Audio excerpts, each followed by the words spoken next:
Welcome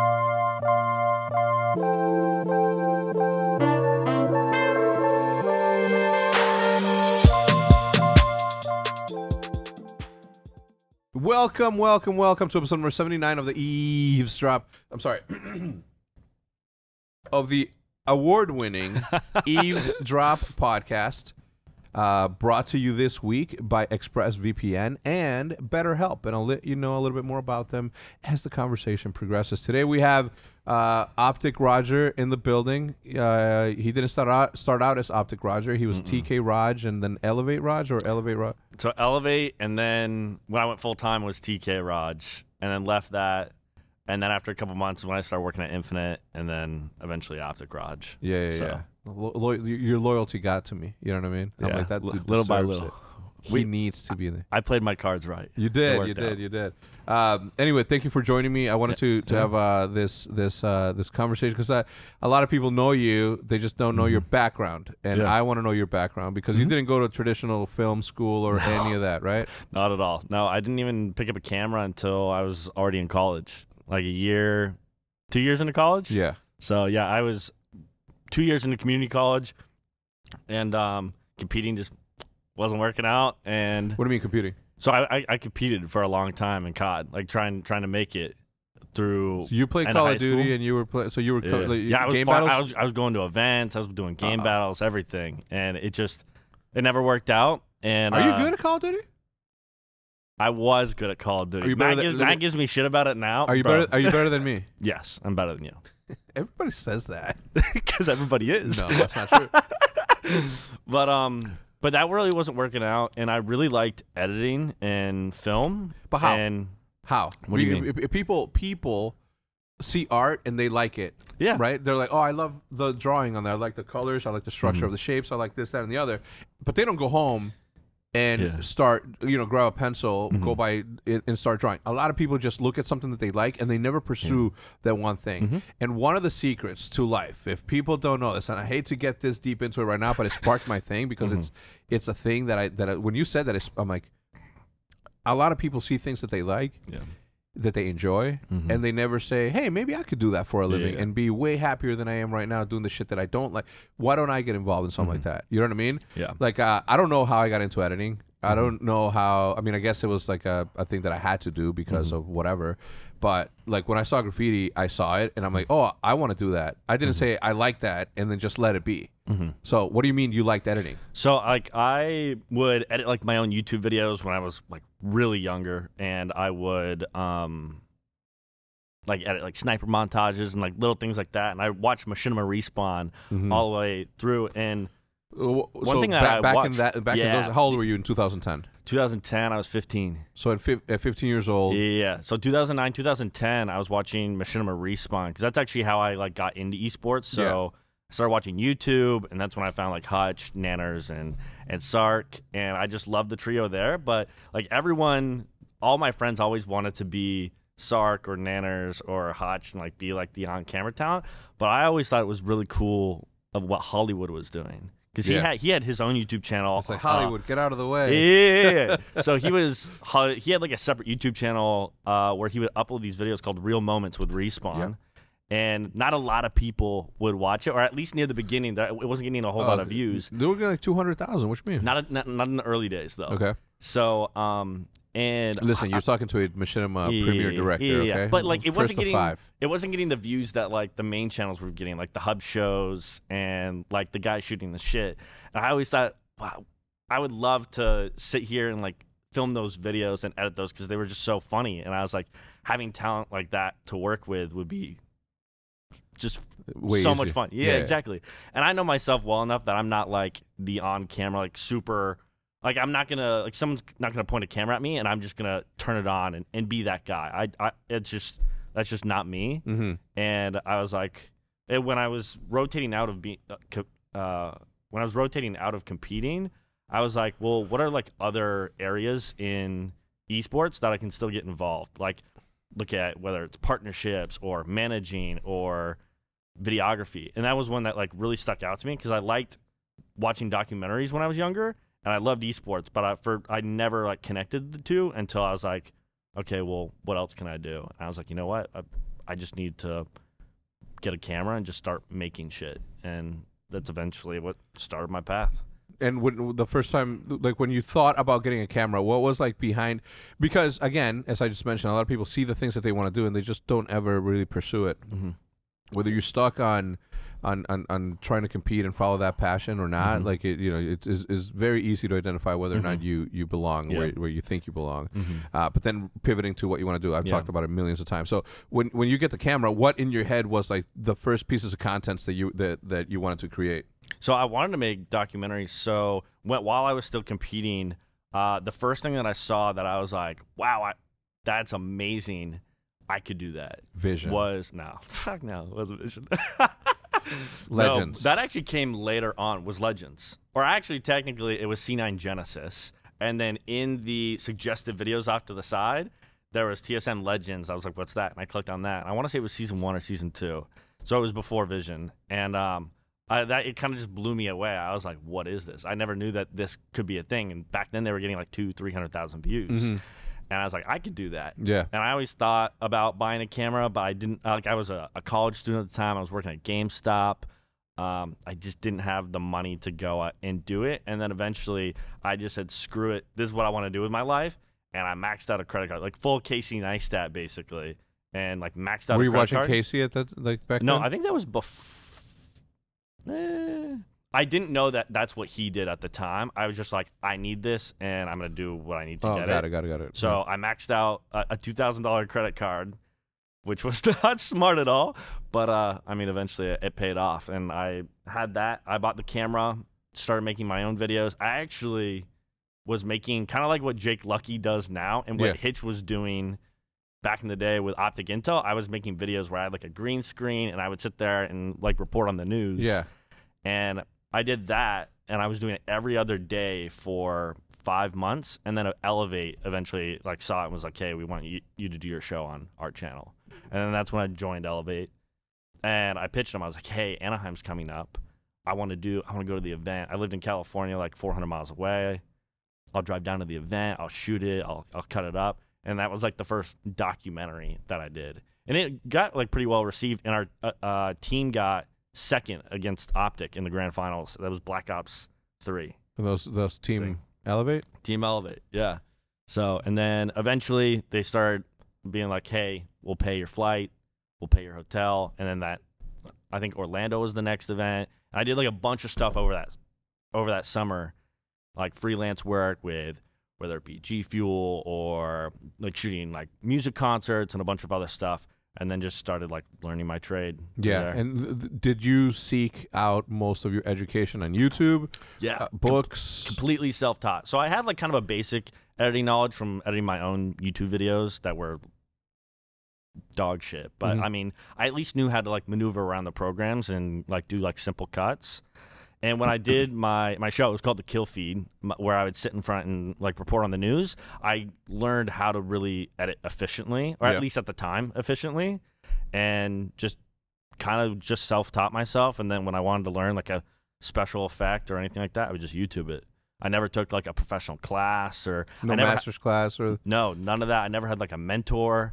To be like, hey, like, how'd you do that? You know, or even just a buddy that was like learning alongside with me. All my friends were like, they were like supportive, but also at the same time, they were like, well, what are you going to do with your life? Like, they didn't like fully believe that I can make this a thing until I moved away to TK, and they were like, oh my God, it's so amazing that you did it. So how do you, what would you tell somebody that's aspiring to be that, a photographer, or somebody who's a photographer, a wedding photographer, for example, that it's like, you know, weddings are cool and it pays the bills, but I want to be in the passion that I'm in. What's the number one like advice that you give somebody like that? Because I get this question like nonstop. Yesterday, I got it like 3 times in the course of streaming, and for me, it was like just get in there somewhere and start networking. Yeah, I mean, definitely try and network as much as possible. For me, at the time when I was coming up, I just turned 21, so just going to events and then going to the bar after, and like that's how I, you know, met and became friends with Matt and like all of our other photographer buddies. Is we would go to the event and then we would bump elbows, you know, shooting OpTic back in the day, and I would just sit there and like I was passionate about, you know, what I was shooting on and what I was doing. So I'd be like, oh, what camera are you shooting on? That was like the icebreaker. Yeah. Oh, what are you shooting on? Do you come here often? Yeah, but it's yeah, camera. Yeah, exactly. Yeah. And you just start shooting the shit with the guys, and then that night when everyone goes to the bar, you just go and be like, oh, let's grab a drink and talk, and you would just sit there and network. But as far as advice goes, I mean, you can always give out like the basic, like, oh, just go out and do it, or because you're just gonna learn. But I mean, for me personally, I think understanding that opportunity costs something. So it's like there's always going to be someone out there who's going to be working to 100%, which means they're waking up at 4 a.m, working. They're going to go to their job. Like, there's only so much time you have in a day, and you need to commit as much time as you possibly can and find like a niche, like what you want to do, and do everything you can to fill that niche as much as possible. Because I feel like a lot of people that are like, oh, I'm grinding to do my thing, but are you really doing that? Like in the early days when I was doing it, or when I was working, I was going to school at the time, and I don't mean to like gas myself, but it's like I was going to school full time. I was working like full-time hours at GameStop, and when I was editing my videos coming up, I was only getting like 2 hours of sleep, and then hitting render on my video, falling asleep, waking up, uploading it, and then going off to class. Yeah. And then during my lunch break, I would take a nap in my car in the parking lot at my college, and then go back to my other class, go to school after, come home, film the next video. So it's like you have to understand that there's always going to be someone out there that's just as hungry as you, and there's sacrifice that does come with getting your dream job. Yeah. And not a lot of people are willing to do that, and that's fine. But understand that the payoff only, in my opinion, only comes if you're truly making that sacrifice and putting the work in. Yeah, absolutely. So, that's I don't know how that's like the toughest thing for people to understand. So the people that's like, well, it's not fair, he's got a better camera than me, or it's not fair, he got a better opportunity. Like that to me has always been like the biggest cop out ever, because I'm like, he could have said the same thing. The person that you're talking about right now, you don't know what he sacrificed to get that camera. That's better than yours. You don't know what sort of networking events or how much money he spent on a flight to go network, to be in a position to put himself in the position that he's in. You don't know any of that, and you're just making these assumptions of like, well, if I had a better camera, like that would be the thing. You know what I mean? Yeah. I always used to reference somebody would say, like, at the time when I was vlogging daily, like truly daily vlogging.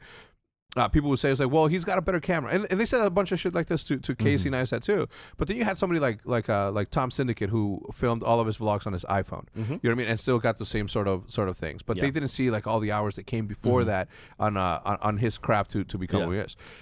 How many hours did you spend, right, trying to learn like effects, trying to learn like translations? You know what I mean? Yeah. Like these are free tutorials on YouTube that you don't need to spend.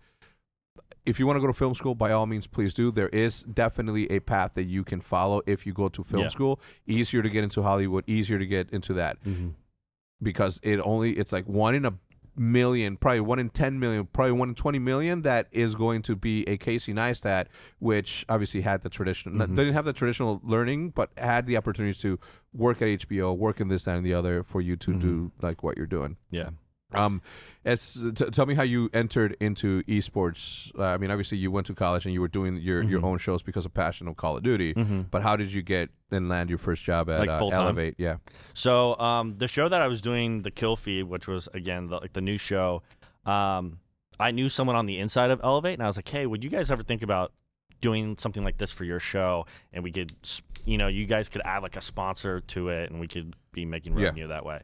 And they were like totally on board. I joined Elevate and did that show for a couple months, but then I started really wanting to focus on documentaries. And I think this was around the time that Vision was about to start. It was like later that year, so that was April, May of that year that I joined Elevate. I don't think Vision came around until the end of the year, because I think that's when you guys moved into the house. Yeah, I can't remember. Well, it was Vision so long ago. Started like the day that we moved into 6050. I recorded, and I was gonna edit. I had a so I recorded all of us moving into 6050. So I recorded everybody picking their rooms. I recorded a weekly confessional, sort of sitting down with Merck and all of them, and they sat down. What happened to that? I was the one recording it. So first, there was no audio as we were walking and picking the rooms because at the time you had to turn on the microphone at the top of your camera. Oh. And I didn't.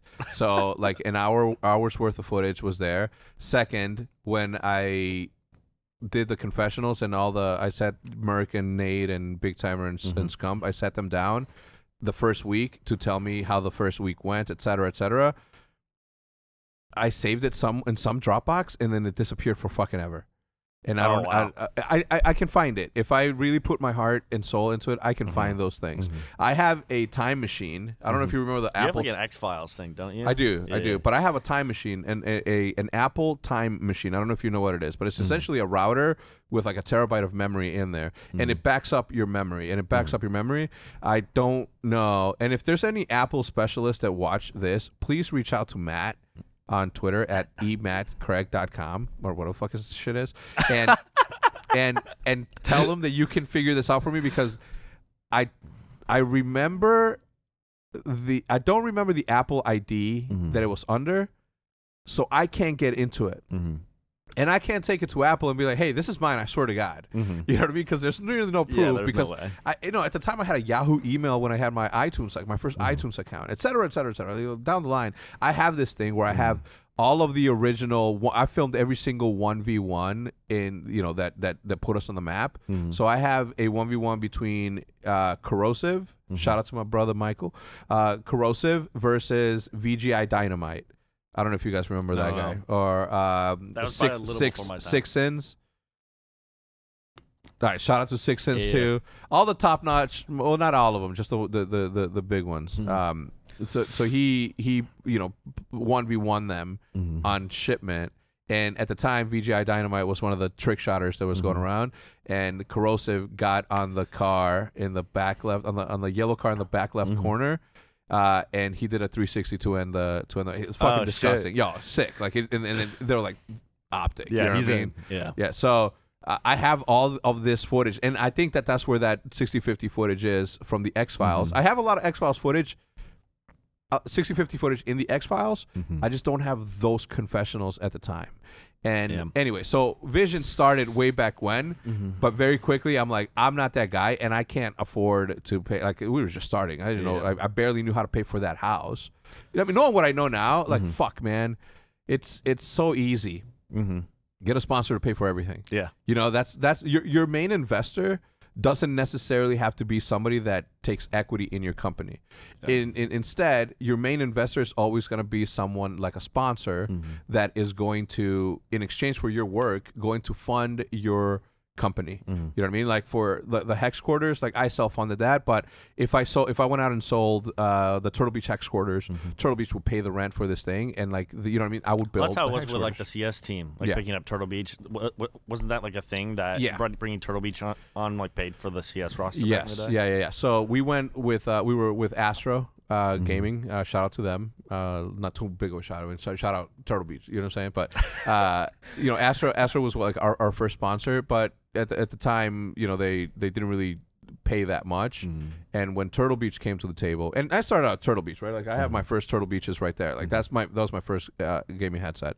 When Turtle Beach came to the table, and I saw, you know, what we offered, like a bunch of content in exchange for like this fucking insane amount, right? Like fucking like a lot. Okay, like it was our first like $1 million, you know, plus deal. This was back in 2016 or whatever. 2016, 2015, doesn't matter. But I saw that and I'm like, okay, we can expand like right away, right? So that funded that thing, and that's like the majority of the way that we've ran business. This business is like we'll do this in exchange for that, and that's how we fund the fun that we're having in this thing. Because as much as it was a business, like I didn't see it as that. Like there was money coming in. I was seeing what Nate was making. I was seeing what Scump was making. I was seeing what everybody was making, and I'm like, yeah, there's a business there, but like, you know, we're having too much fun to call it that. Yeah. So anyway, but fuck, where were we? How I got my first job. Yeah, into Elevator. Or so so you pitched on the show. Yeah, I pitched on the show. show. Sell sponsorships against it. Yeah, I got brought on, so I was in Elevate. I was there until the end of the year, and I was doing a bunch of freelance stuff on the side as well. What's freelance, and what sort of freelance work were you doing? So G Fuel sponsored Logic, one of my favorite rappers at the time. Yeah. And he had a tour with G-Eazy, and they were coming to my local event, and I was like, yo, Skylar, this is back when he worked there. I was like, yo, give me press passes. Skylar Johnson. Yeah, Skylar Johnson. Give me press passes to this, and I'll like shoot, because I just wanted to go and shoot as much as I possibly could. Yeah. So I did it completely free. I was like, just send me a bunch of product and stuff, and I'll set it up and shoot it. And we shot a little commercial, did really well. And just like little things like that. I did a project with G2 at one point later in the year, and then at Vegas that year. I'm sorry, where? CDL. No, what'd you say? CDL. What? What did you say? What city? G2. No, what city did you say? Oh, Vegas. Huh? Vegas. Vegas. Are you saying Vegas? Yeah. All right. Am I saying that weird? You said Vegas, like Sony Vegas. Vega. No. Okay. So Vegas. All right, just go on. But at an event, I was shooting Envy, and that's when I met Justin for the first time. Me and him, Kosdff. So me and him were kind of talking back and forth. Yeah. And I met him there at the event. We hung out. It worked out. And then in January, I quit Elevate. And then in January of 2017, I moved into the TK house. Mm-hmm. So, yeah. How was that experience? It was interesting. Looking back now, I'm way more positive about it. At first, when I first left, I was pretty cynical about how things had kind of gone down, just kind of how...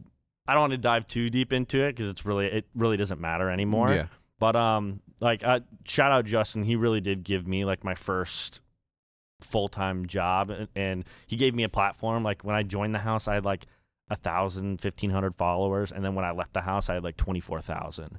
So it was like he gave me this platform. I was there for like 10 months, and we did get to create a lot of really cool stuff. I just feel like the stuff that he wanted for the channel and the stuff that I thought was going to work for the channel were just two completely different things. Yeah. And because of the way the house worked, it was just kind of difficult for me, especially it being my first job. I didn't go out and take the opportunity like I should have and like I had done up to that point, because when I moved into the house, this is my first like real boss, and I lived with him. I didn't know anybody else in the house. I lived with 9 other people, and I was like the grunt that lived in the closet. How big was the house? It was a big house, but since we had so many people, 2 of us didn't have bedrooms. I slept in like the basement corner without a door, and it was connected to an unfinished part of the house where like bugs and shit would crawl into my room. Get the fuck out of here. Yeah, and at the time, like I only had like $200-300 in my bank account, so it's not like I had an air mattress, and like there's a photo of me where I literally had monitors on the ground without stands, and my laptop with my keyboard plugged into it, and I was editing off of the ground, like literally sitting like crisscross on the ground, like editing. Have you heard of videos. milk crates? Bro, like I was like, I didn't have a car or anything like that. I was just kind of off on my own. Like, yeah, I probably could have done something, and eventually I did get like a Walmart table, but yeah, it was like very bare bones, and I was just so intimidated by that situation that I kind of I didn't respond as well as I should have. Yeah. But luckily I learned from that, and then going into the next opportunity. Walmart tables, by the way, what you're talking about is those long 6-foot foldable, the like tan hard as hell, like plastic or whatever they are. We like to this day, those are some of my favorite tables to play on. And the reason that we have dining room tables on this in every single corner of this Hex quarters is, and the reason that all of my gaming setups at home are on dining room tables are because of those tables. You can just put so much on it that you are literally comfortable enough to do just about anything. And for somebody like me who's who draws and doodles every single chance that he gets, like that worked perfectly for me. And I said I'm never gonna have a gaming setup that is not on a like I like desks, fine, whatever, like the Razy Uppies and the Downies, whatever. Not for me. I need a dining room table that's big enough for. I drill holes in these things, and it's like they're perfect, dude. It's just my shit. It's my style. My only thing is I don't like how deep they are. Yeah, that's the only thing I don't like. See, because you don't know. Like, look behind this line right here, you can put PlayStation PlayStation, your computer, whatever, and then you can have monitors on that side, and you can still have like all this room to do activities, man. That's why. Okay. That's why I like how deep they are. Everyone has their own preference. Yeah, my preference is the one that everyone's preference should be, just simply because it's like the most logical. Like it's just so much. I mean, if you live in a smaller room, obviously that doesn't apply. Yeah. But if you have the room, don't get a regular desk or an L desk or any of that. Get one of these bad boys, man. They're fucking fire.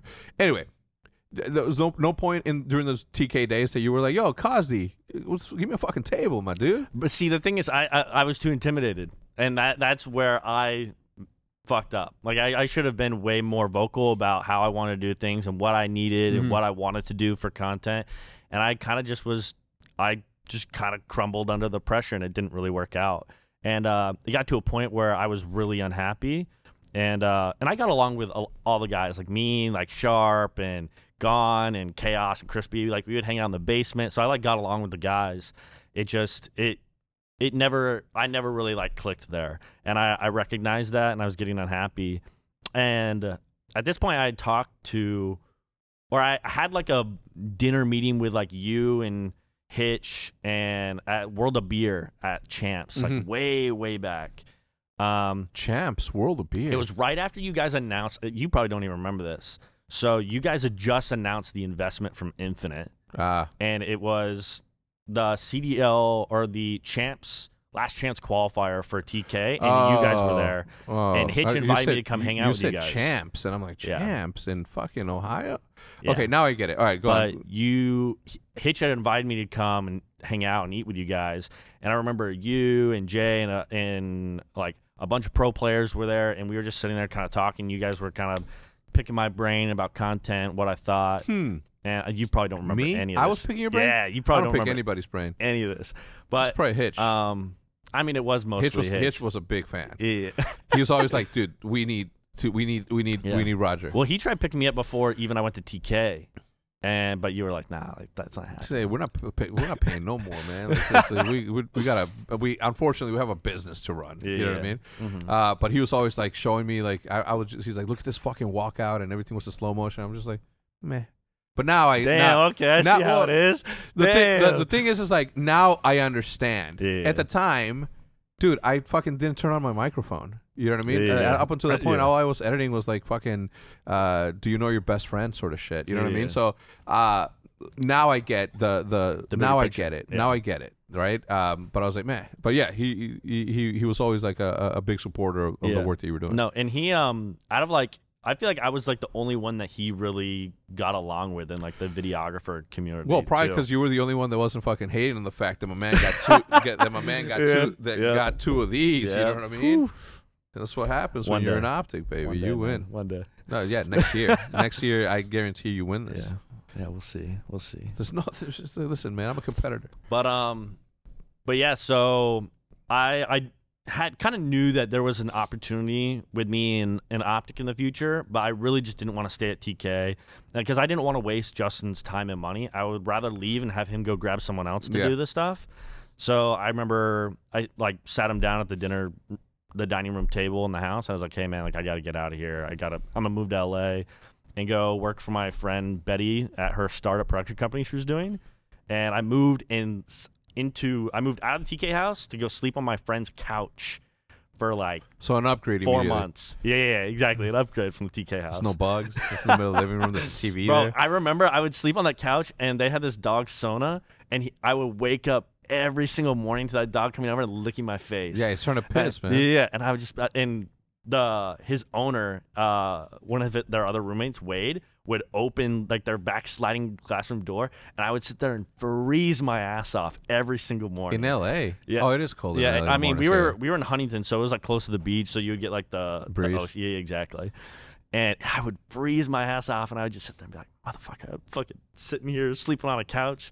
But like probably a month after that is when Hitch hit me up, and he's like, and he got my email, and then Reed emailed me, and then that's how that whole relationship started. Yeah. And then I actually totally choked my first tryout for OpTic, and I'm actually so glad you weren't there for that because I would have never gotten the job. If you were there when I did my first tryout, I would have been. I would probably be living at home right now. What with was my parents. the tryout? So. Reed was like, hey, so we're flying out to do over our BlizzCon for the Overwatch League and we're looking for someone to shoot it. Do you want to shoot it? I was like, yeah, sure. So it was him and Jay flew out, and the whole team was there, and we had to shoot the announcement of PUBG to put in Vision, as well as like I had to film some Overwatch stuff and edit another video. And I filmed all of it. I go home, put my SD card in my computer, and my SD card completely corrupted.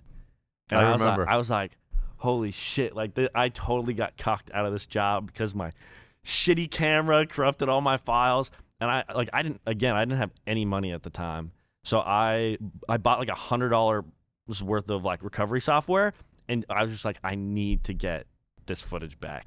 And I got everything but the PUBG announcement back. And then I remember texting Reed like, hey man, can we reshoot this in the morning? Something happened to my camera. And he was super nice about it, and we refilmed the thing. He is a super nice guy. Yeah, exactly. And he was like, yeah, that's totally fine. And then right after that day, he was like, yeah, so do you want a job, basically? Yeah. And I was like, yeah, sure. And that started my relationship with Infinite and OpTic. Yeah, that PUBG announcement. Jesus Christ. I don't know if it came out the way it did because you missed some of that, or just the announcement itself was just so underwhelming that I was just like, honestly, I don't even remember what it looks like. I remember everything that everybody was wearing in that announcement. Really? Everything. It's that vivid in your memory? Yeah, anything that happened in Vision, and I haven't started watching it yet. I haven't watched.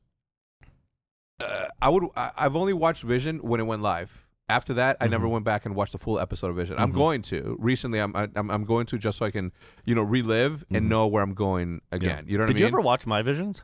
Or did you only watch Hitch's? No, what? I watched every single Vision ever, but only once. And I haven't watched them since then.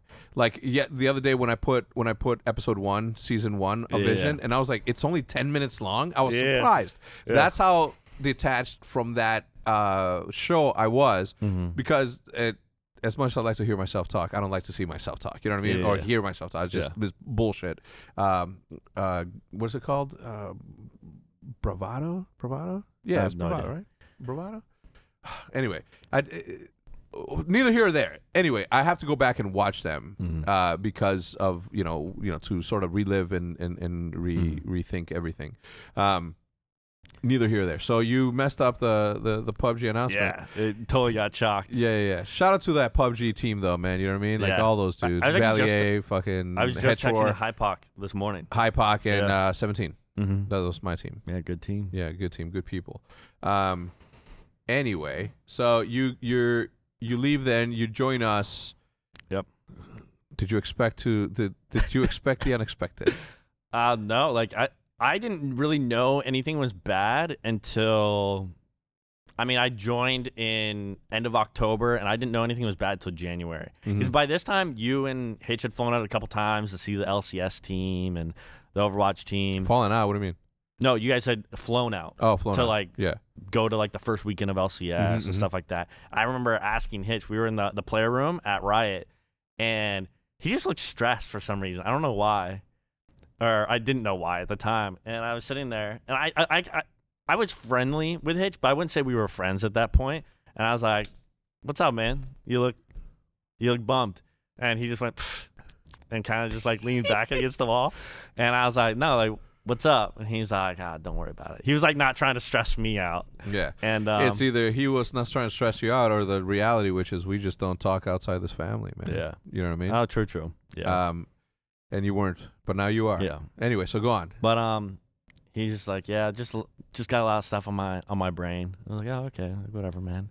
And what sucks about that? Like, I really wanted to be involved with the League of Legends team. You know what I mean? Because I too watched TSM Legends way back when, and I don't know how I came across it, but every single time I watched it, Reginald was fucking yelling at someone, and I'm like, ooh, hell yeah, Reggie, get in there. So I was just like I didn't know anything about League of Legends. I didn't know anything about TSM, to be honest, at that time. But I saw another CEO who was sort of like me, a personality. Yeah. And any single time he was like telling somebody, he's like, "And if you do this shit again, I'll kick you." I was like, damn, like that's savage. I wouldn't even fucking do that. Like, holy, with the cameras on, I would not do that. But that's I did watch that shit. Way back. I don't even know when it came out. The fact of the matter is like I've been talking about a reality show for a very, very long time, and it wasn't until Hitch came on that we were finally able to make that thing happen, because I gave it a shot. and I'm just not that guy. As much as I thought, and I wish I would have. I wish I would have tried again. Tried to see what Vision would have looked like, and it wasn't called Vision at the time. Obviously, it was called. It had to have been called OpTic something, because that's whatever. But I wish that I would have given myself more of a hard time to finish that project, because I would have liked to have seen what it looked like for me to create a mini documentary for that. I'm actually curious what that would look like. Yeah, it would look incredible, obviously, duh. And more importantly, like what we had going on in those days, oh, man, amazing, man. Amazing. The way that we were living.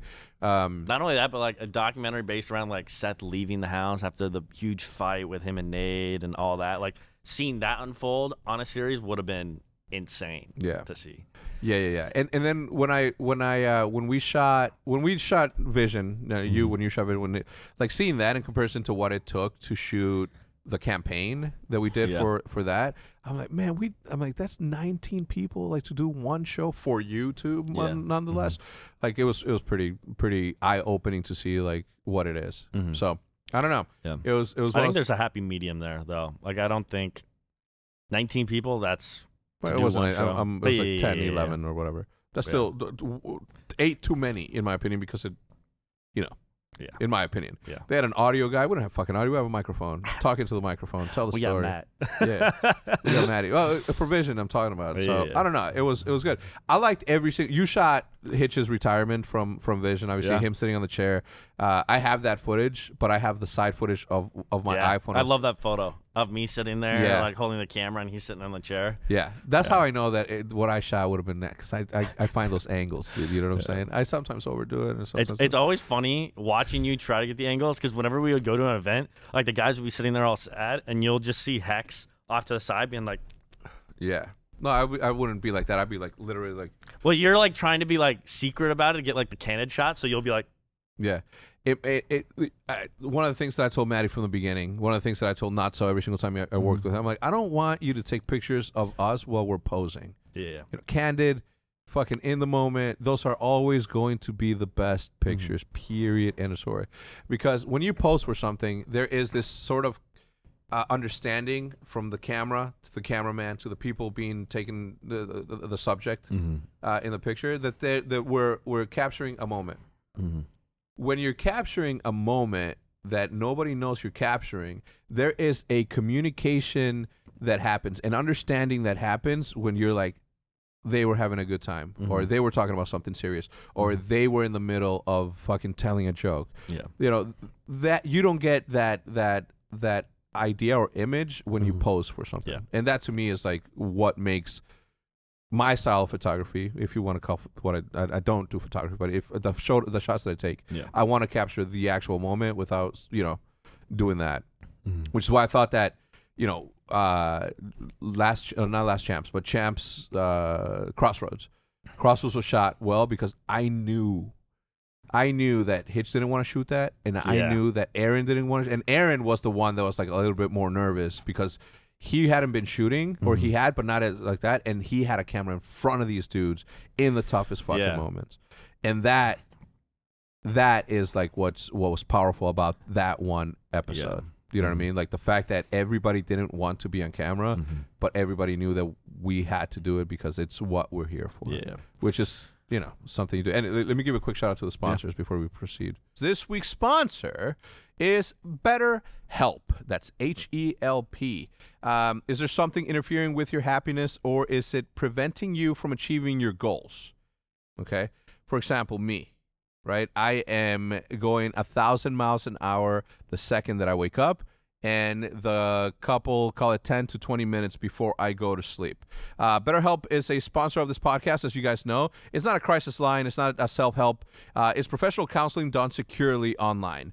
The service is available for clients worldwide. You can log into your account anytime and send a message to your counselor. You'll get timely and thoughtful responses. Plus, you can schedule weekly video or phone sessions, so you won't ever have to sit in an uncomfortable waiting room as traditional therapy will have you do. Obviously, stepping into an office and sitting down with other people who are there. Like a lot of people like me, for example, are not only private people, but also don't necessarily have the courage to go out and ask for help in situations like these, right? It's more affordable than traditional offline counseling, and financial aid is available. BetterHelp wants you to start living a happier life today. I'm going to give you two instances in which BetterHelp has helped other people. I'm not going to give you their names. I'm just going to give you the testimonial. This person said, I really have enjoyed working with Emily. Emily is one of the counselors there, and she is kind, understanding, and always willing to listen. She doesn't make you feel like you are a burden to her when you come to her with your issues, which is always great. I will enjoy working with her for the next couple of months. Another one, this woman is pure gold, talking about Yvette Woodruff. This woman is pure gold. BetterHelp is lucky to have such a skilled professional on their team. She listens and gives great advice. She cares, and it shows. I would highly recommend her. Now, the thing here is that it's really easy for you to ask a friend for help. It's really easy for you to ask a parent or a relative for help or for advice. But it's really, really good to have an outsider's perspective, a professional that has seen cases like these, to help identify what the true, not problem necessarily, but the issue at hand is. So it's always good to have a professional really ask the right questions for you to answer in a manner that will sort of jog your brain into realizing what has been bothering you. If you visit betterhelp.com, that's BetterHelp.com/H3CZ, Hex. That's BetterHelp, H-E-L-P. And join over 500,000 people taking care and taking charge of their mental health with the help of an experienced professional. You can go right now and get 10% off of your first month by visiting betterhelp.com/Hex. That is BetterHelp.com/H3CZ to get 10% off your first month. You should definitely do it, especially if you're going through things that maybe you feel nobody understands. I can guarantee you that if you speak to them, you will have an opportunity to speak to somebody who has not only seen this happen in other individuals, but can definitely help you give the right advice or help be a nice soundboard for you to bounce ideas off of, or just have a conversation that would help you get there. So thank you so much for BetterHelp for sponsoring the podcast. Visit the link in the description down below to get BetterHelp. The second sponsor this week is ExpressVPN. Obviously, they've been coming here. I'm going to tell you the Mixwell story when he got his account hacked when he landed. But more importantly, for this, it's about shows. It's about Christmas shows because we're in the Christmas season, okay? This weekend, I used ExpressVPN to stream Christmas Classic, says this user. It was so simple. I just opened the application, hit the button to change my location, refresh Netflix, and that is it. Okay, what happens is that ExpressVPN lets you control where you want sites to think you're located. You can choose from almost 100 countries, so just imagine all the Netflix libraries you can explore. Sometimes they take shows off of one particular region just to, take it off the shelf. So when they bring it back, you're more likely to see it because you've missed it or you haven't watched it, or it's been something that just appeared that you watched once and they want to see it, right? So ExpressVPN, as I said, lets you control where you're being, scene that you're from. So of course it's not just Netflix, right? ExpressVPN will work on any streaming device, including Disney Plus, Hulu, BBC, iPlayer, you name it. There are hundreds of VPNs out there, but the reason that I and everybody here at the Hex Wars uses ExpressVPN to watch movies, shows, is because it's ridiculously fast. There's never any buffering, and you can always stream in high definition. Okay, ExpressVPN works with all of your devices too, all right, including phones, tablets, media consoles, smart TVs, and especially now, right, the PS5s, the Xboxes are out there. It works with them. So you can use it to watch whatever you want on the go or on the big screen. And if you visit my special link right now, that's expressvpn.com/hex, H3ZZ, hex with the 3, you can get an extra 3 months of ExpressVPN for absolutely free. Support the show, watch the shows that you want, and get your holiday fix at expressvpn.com/hex. That is expressvpn.com/H3ZZ to get the extra 3 months for absolutely free. Shout out to them again for sponsoring the podcast. They're regular around these here parts, Roger. Let's get back to where we were. All right. Anyway, so huge shout out to both of the sponsors. I appreciate them coming back. I think obviously BetterHelp and ExpressVPN being such a good sponsor of the podcast. Appreciate it.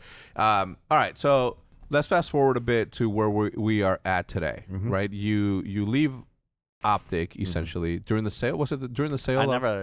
left OpTic. Okay. I was always in OpTic. Okay. I just went and worked for somebody else. Oh, okay, my man. I like that. Yeah. You're like my brother. Yeah. My brother didn't give no fucks.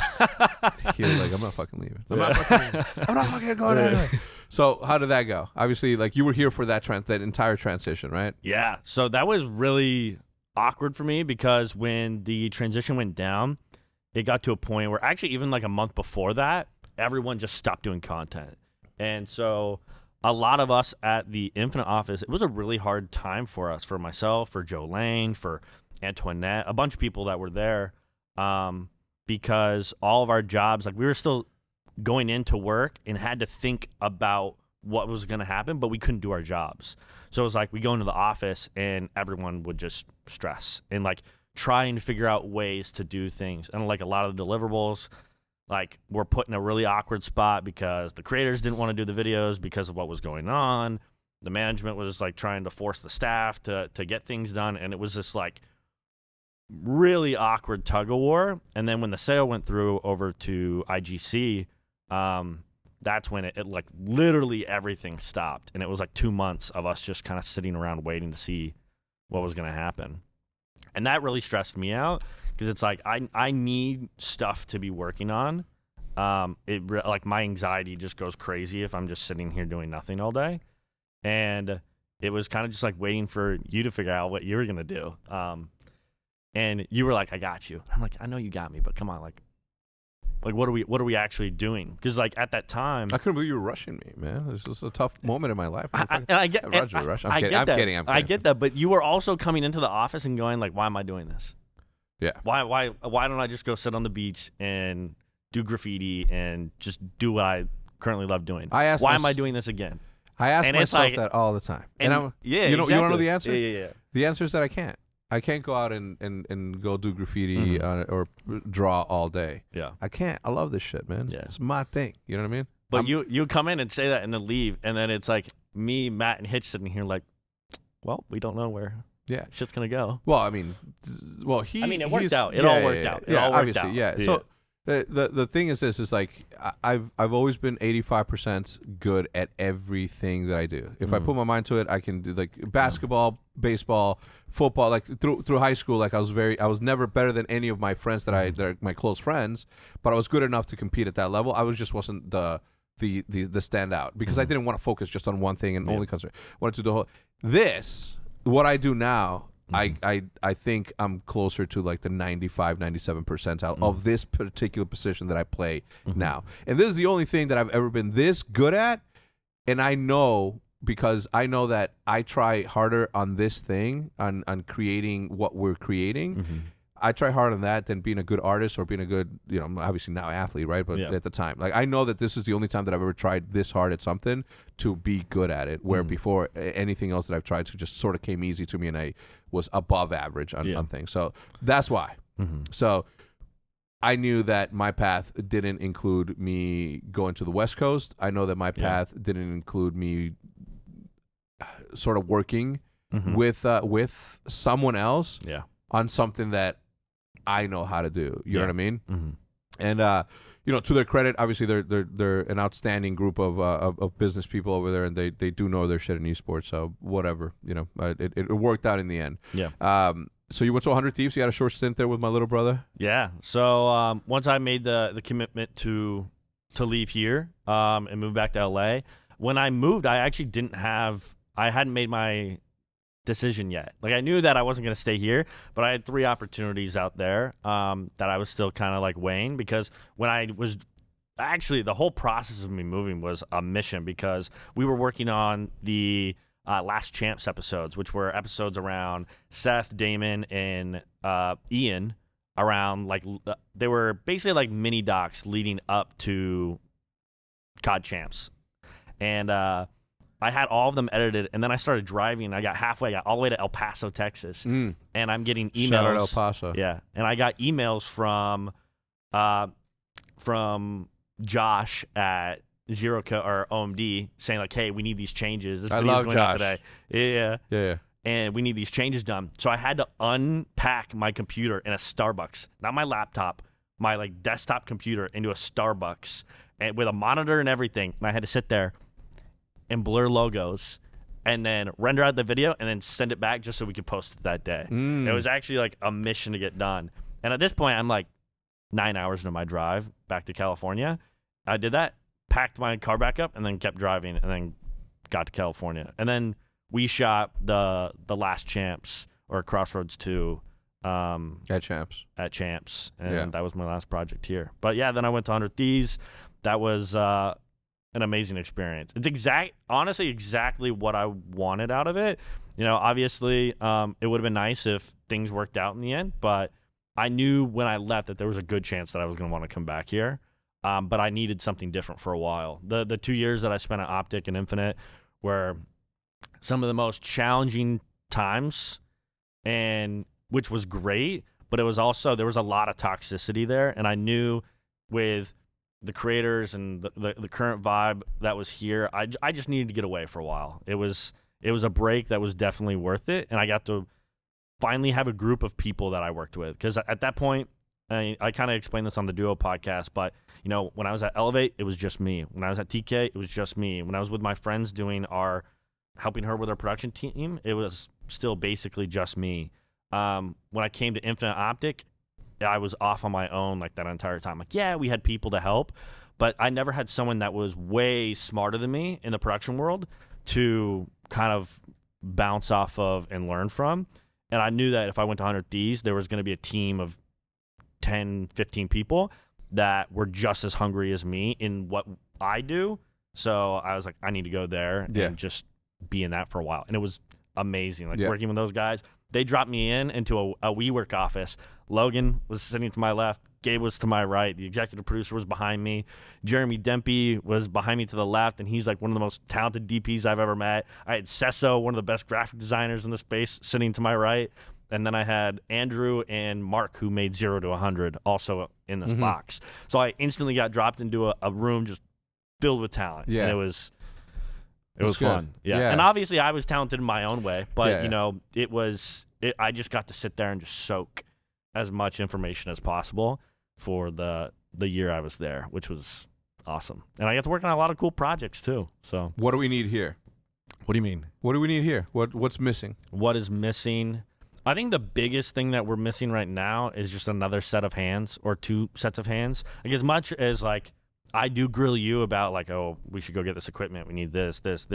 Hands is number one. What we need is, I think, priorities as far as just not even just like production, just what we need is expand talent and expand our production team. You know, like, as much as I am a pixel pusher of, oh, I want this to look like this, the colors here, this, the exposure here, is like, as anal as I am about that kind of stuff, it doesn't matter at the end of the day. Like, I like it. I do think that it applies and will make the videos better, but it's not directly going to get us more views. Right. So, I mean, there's way more important things. We do see that everywhere, right? Like, there's so many talented content creators out there that are putting out these incredible pieces, whether it's in esports, whether it's in gaming entertainment, whether it's on vlogs or whatever, that just don't get the views just because they're not necessarily there. Doesn't mean that that time's wasted. Doesn't mean that that piece of content doesn't matter. But some of it is, you know, not necessarily gets the recognition that it does, and it comes with the territory, right? Like, you have to have the popular teams because that's just the way that things are, and there are those teams that are just, you know, making it, starting to make it, or starting to grow. But I've always looked at production value as a multiplayer. You need content. Anything times 0 is still 0. So if you have great production value, but you have no content, it's not going to do anything. But if you have a great story and great content, and then you add all the production value behind it, it will, I think it'll push it even further. But again, content is number one across the board. Yeah, I mean, you have to have the personalities there too, right? Because it's not just as easy as like, I can put as many cameras in front of people, but unless the understanding of what people are there to do is there, then that isn't really going to go like anywhere.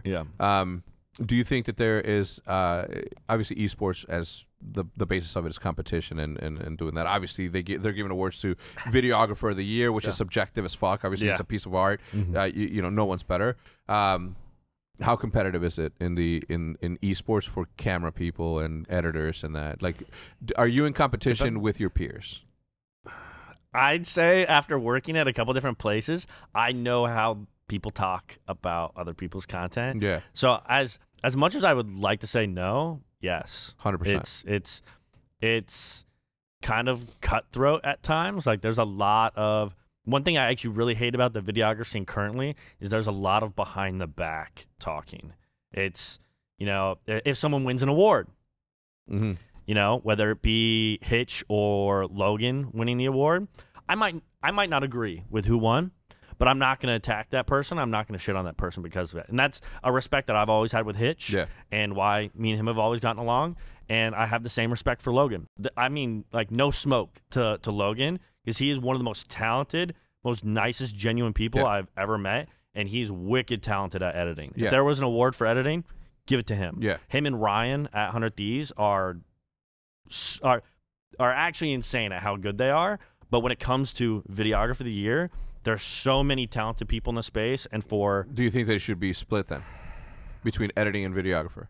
I mean, an ideal world, yes, but at the end of the day, the Esports Awards wants to create categories that are based around like things that are actually going to get views and people are going to pay attention to.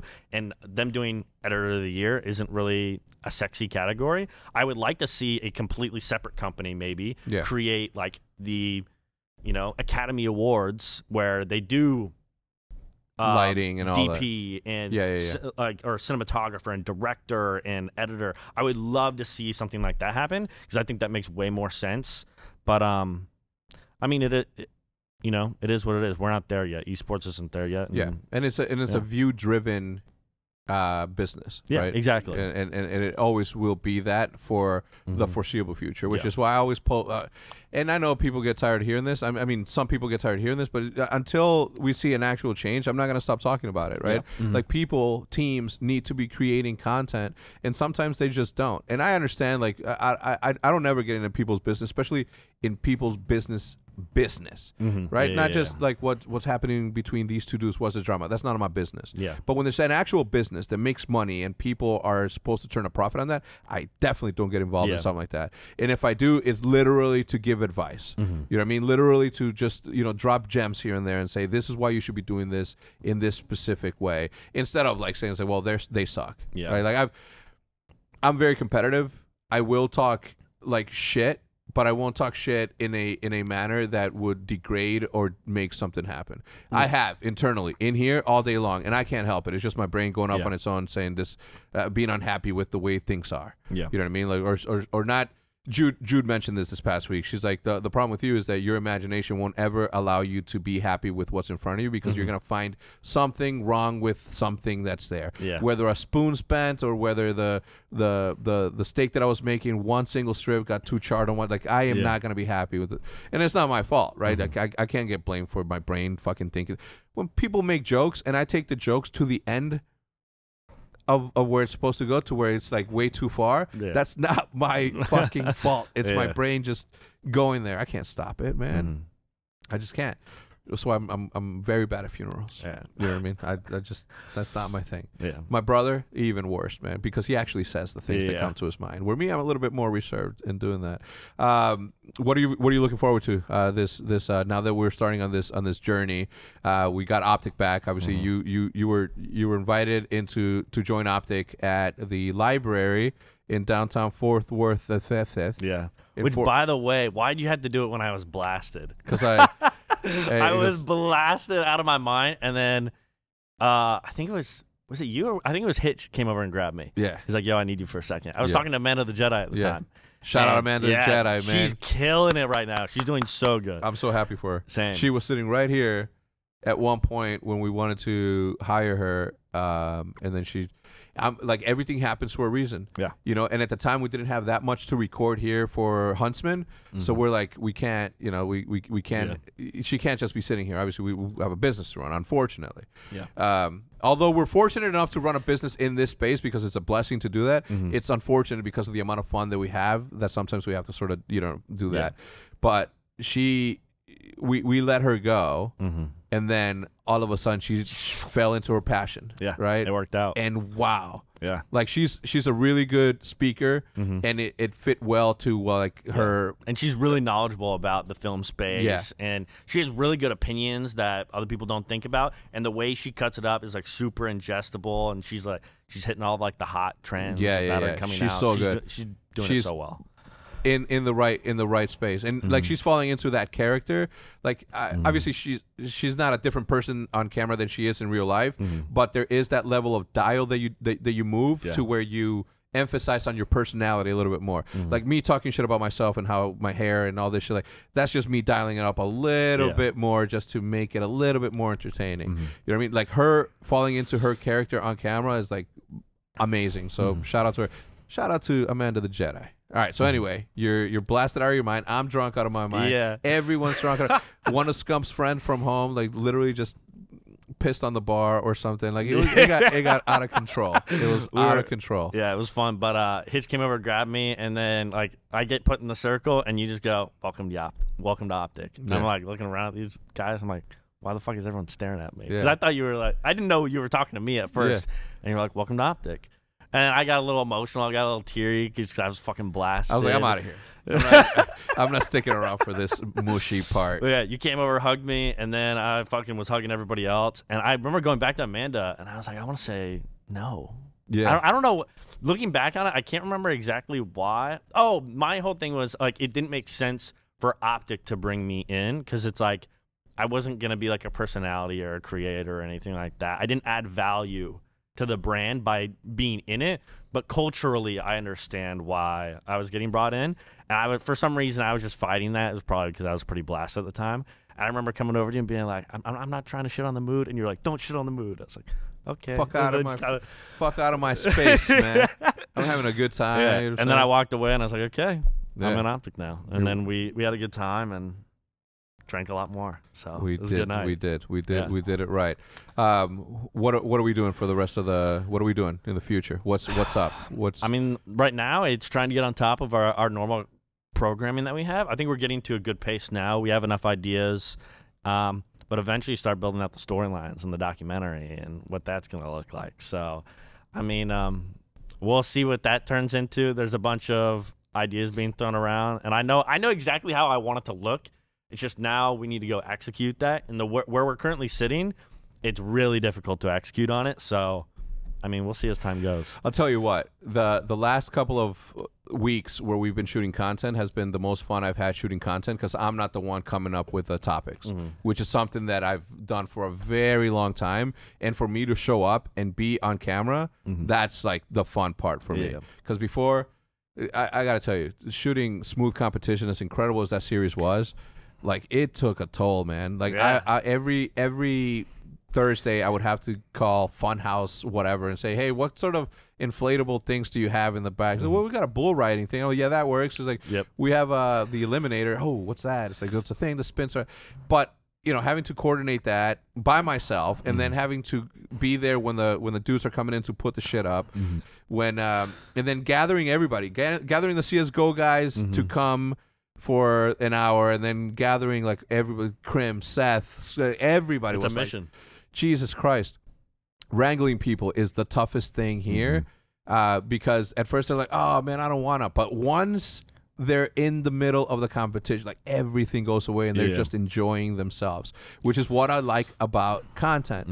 Like when we tell them the schedule, they're like, oh well, I got this to do, I got that to do, and there's like some reluctance. That's just everyone. Like me, yesterday when I had to do the podcast with my brother, I'm like, fuck man, I gotta take care of this like other shit that I gotta do. But the second that I sat down, I loved that moment. You know what I mean? It's the same thing when we create content. Like it's like going to the gym every single day. Not that I do, not that I have in the last 2 years. You just gotta start. Getting there is the toughest part. Once you're in the gym, once you're on that couch, once you're in front of the camera, that is it, man. Like that, nothing matters because you're having so much with a group of dudes that you like to hang out with. There's nothing better. And that's why I often say, like, unfortunately, we have to run a business. And it's like I said just recently, it's unfortunate because there's that element where we have to turn a profit. But the blessing that we have to have the opportunity to turn a profit on doing something that we love to do is something that I will never will never take lightly, because I know what it looks like on the other side. Yeah. You know what I mean? I know what it looks like for the dude or the girl that's watching us right now who are sitting at work. You know what I mean? The one that loves podcasts but hasn't started their own podcast. The one that was me at GameStop. I would be at work and I would have my phone up on the register, literally watching like COD events as they're happening over the weekend, and I would have the volume turned all the way down. I'd be sitting there checking people out. Yeah. I wish I was at that event.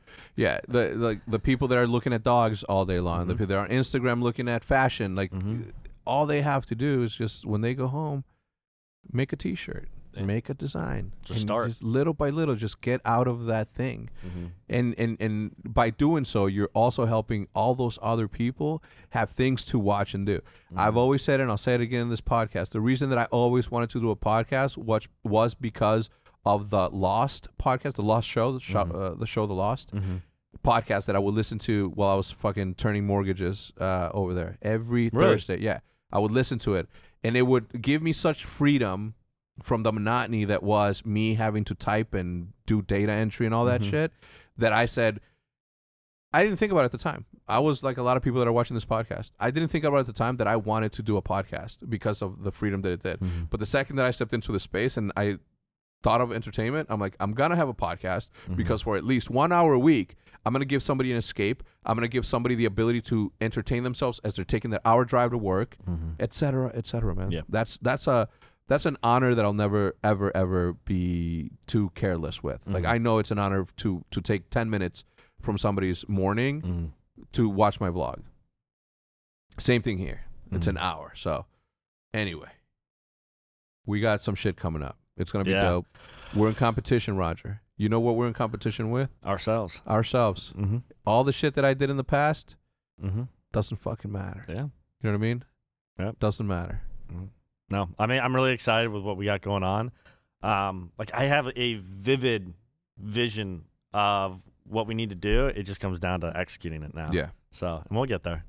Oh, without a doubt. Yeah. If there's one thing I'm good at, it's executing. And I will execute everyone. Yeah. Everything. You know what I'm saying? Anyway, thank you so much for tuning in, everybody. I hope that you guys enjoyed this episode. Thank you to Roger for stopping by. Thank you to ExpressVPN and also BetterHelp. Check out both of them in the description down below. And we'll see you guys on the next one for episode number 80. Big 80. Ooh, baby. We're almost there, man. 100th episode? What are you going to do for that? I don't know, but I have to do something special. Yeah. I'll interview myself for the 100th episode. Yeah, that's got to be like Ninja or PewDiePie or...